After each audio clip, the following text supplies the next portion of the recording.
Hello and welcome back to my channel. My name is Jackie. When I work with, I should preface by saying I'm a nurse and I'm also a mom of four. But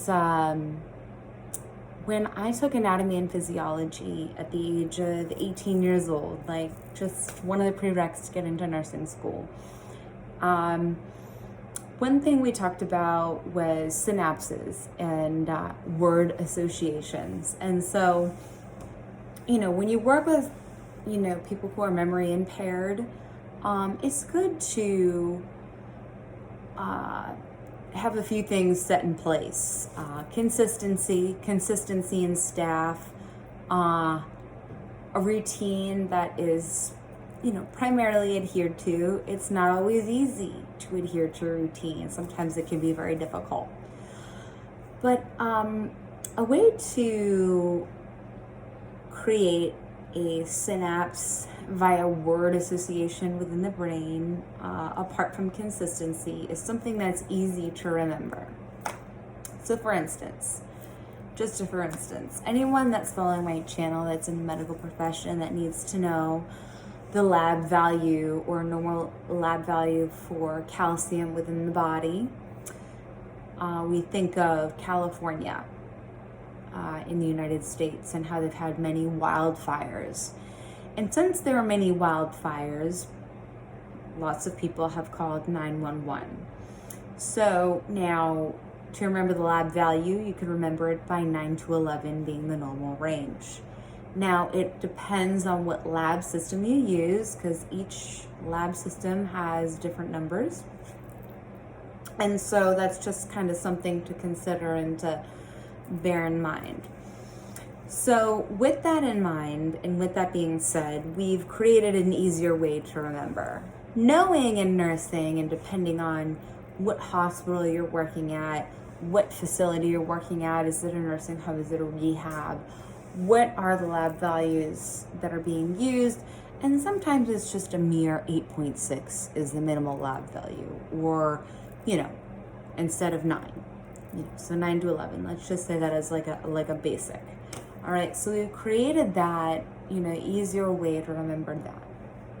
Now, when I meet people working where I work, there's a couple different ways I try to help people remember my name. And what's really interesting is I did my own short cohort research study, unbeknownst to my coworkers, to help some of the dementia Alzheimer's folks who not all the folks that were on that particular floor with dementia Alzheimer's. It's actually rehab, people that just had a hip replacement, knee replacement, they're coming for rehab therapy, etc. And even still, I will say, hello, my name is Jackie. I'm going to be a nurse today. A couple ways you can remember my name are as such.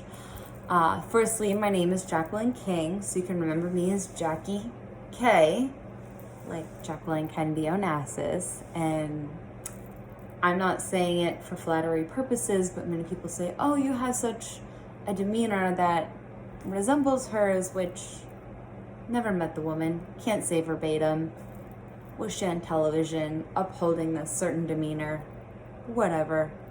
That's number one. Jackie K, Jackie K.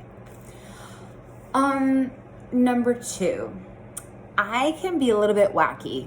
When I feel bored or understimulated in a work environment, I might say, good morning, which is a little bit more out of the ordinary compared to many of the nurses that work in facilities, because I will have had said to me numerous times by multiple different people, you are the most pleasant and kind nurse. And it's the singing nurse. Even if I say good morning, how are you today?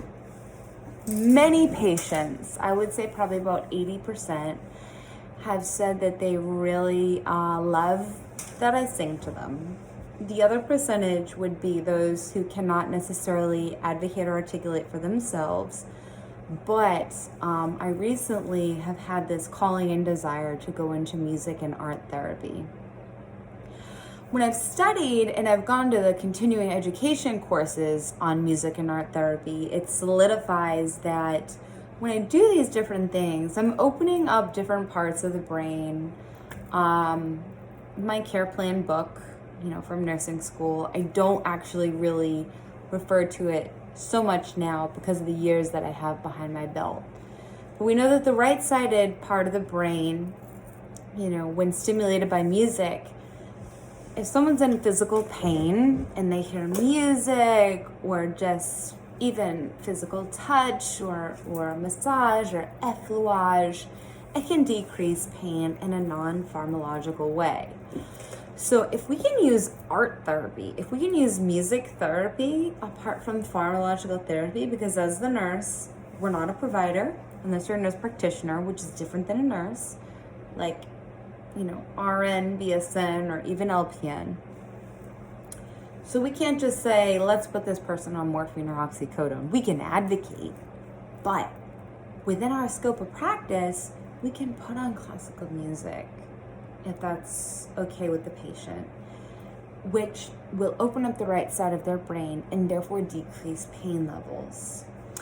People or patients, residents, whatever you want to specify humans as in these particular settings, are bored often, they're depressed, and I have been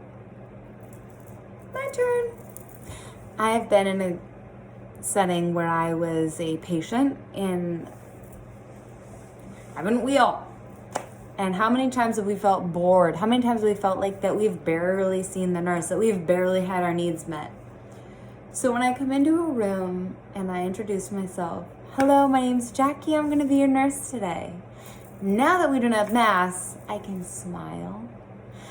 And thankfully, all the cranky male patients, they seem to like this pink lipstick, partly why I wear it, just to see a small smile, okay? When I do just a little bit of good morning to you, someone might say, dang, her singing stinks. And it's kind of funny to see that she's acting like a complete weirdo and I'm gonna laugh. B, they actually enjoy it and that right-sided brain stimulation, so we can go ahead and decrease that pain is now in effect. I've been viewed by different coworkers as manic on a mental health spectrum, and I don't care because my main goal and priority is the patient, always. If a patient has an issue, I'm gonna call the doctor or nurse practitioner. They don't like it, tough. When I walk into my job every day as a nurse, who comes number one? Definitely not me, and that's totally cool. But the patient. I will try every intervention prior to calling the doctor, nurse practitioner, or physician assistant. And if it's not working, you better believe you're receiving a call from me. Remember, it's not just my license. Can somebody please specify this to nurses who are too afraid to call the provider? It's your license too. MD, NP, and PA. Please, somebody relay this information. It's very basic information. All right, I'm not trying to be condescending here, but word association, kind of going back to that. So given that I've kind of given you some examples of like how I could behave or interact with patients at work, I then go on to say, because it's a little bit out of the ordinary and most nurses don't do it, but I'm actually pursuing a degree in art therapy as well as my BSN. So I'm going for my bachelor's in nursing and my master's in art therapy because I want to integrate and incorporate both. Just a background in history, my grandmother who raised me the first 7 years of my life was an art teacher. My father's side of the family, who I didn't meet till I was 19 years old, registered nurses everywhere, scattered all about. First cousins, several first cousins in fact, great-grandmother, my aunt, paternal aunt, etc. you name it. So many nurses on this side of the family. I was not raised with my father's side of the family, yet there was a calling, definitely from the Holy Spirit, who told me to do this, as well as nature versus nurture.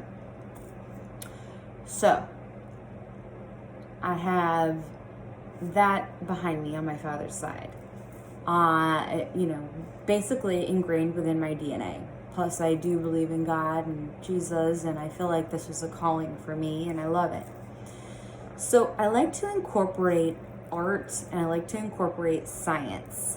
And I am pursuing both degrees to continue my bachelor's and my master's. So with that set aside, to many people it seems kind of wacky, a little out of the ordinary, unconventional. The nurses give the pill, the nurses are mean. Mostly what I've heard from every patient. Not from me, not trying to toot my own horn, not trying to be cocky. Just between my own short, personal research cohort study. Okay? Yes, I had to take statistics to become a nurse. I know what verbiage and vocabulary I'm using when I say that. Okay. Also, not trying to toot my own horn like I'm super smart, because I'm just an average human being like everyone else, and I try to apply the things I've learned in college to do the best of my ability to care for others. Just like we all do. So, because it seems a little bit wacky and unconventional, although it's not, which I already explained with all the stupid lingo, jargon, and studying, and blah, blah, I say it's a little bit wacky. Wacky! My name is Jackie. Okay? Sometimes I make jokes that are a little bit tacky. What? Okay, because those things rhyme and because I live up to those adjectives, so to speak. I'm wacky, I'm tacky, my name's Jackie. But also, too, because I can be very poised and people have stated to me, again, seriously not trying to toot my own horn. If someone thinks I am, well, Jesus will find a way to humble me. We all know that he does. Okay? Because I can be very poised. I'm naturally brunette. I can present as though I'm very put together. People associate me, as a joke really, as Jacqueline Kennedy. My name's Jacqueline King. I'm Jackie K. So it's kind of that connection. Doing my own personal research cohort study, many dementia and Alzheimer's patients who would not ordinarily remember very much would remember my name and ask where I was, because I was able to put in those efforts and make those connections and synapses within the brain, because I don't care, I'll spend the time. I'm not just there to pop a pill. Sorry, not sorry. And if you're a nurse just trying to just pop the pill and go home, honey, you need a vacation. You need to reevaluate what you're doing for work and to stop and remember what the actual nursing process is. And if you don't like it, become agency. Cut down the per diem. You can't afford it? Well, you better. Because these are human beings here in this life. And if you're going to have but some crap because you don't like people with behaviors or whatever else you got going on, you're talking to the wrong person. I've dealt with trauma bonding. I'm a mom. I'm college educated. I'm still in college. I've got my own SHIT going on. But when I'm at work, who's number one? The patient. When I'm at home and I'm with my kids as a single mother of 4 children, who's number one? Me? Never. My babies. Now, this is also a message to those of you who are an extreme empath. Raise your hand.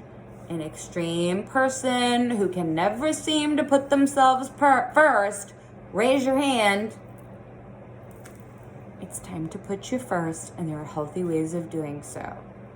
The main message that I have today is you can care for yourself and your body. You can care for your patients. let's put things where science is at play and therapy and art and creativity are at play. And what I would love to see is this,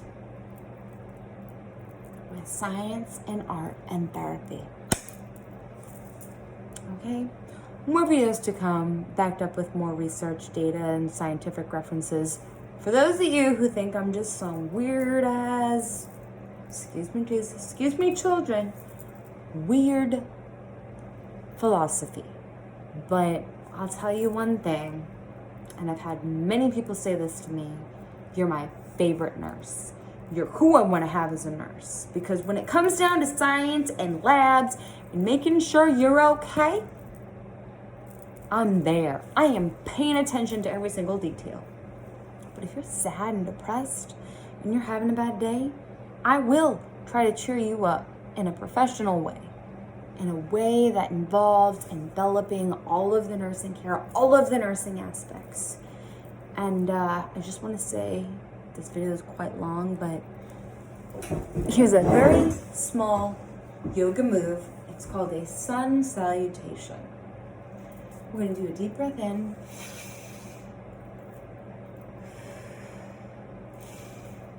Sun salutation.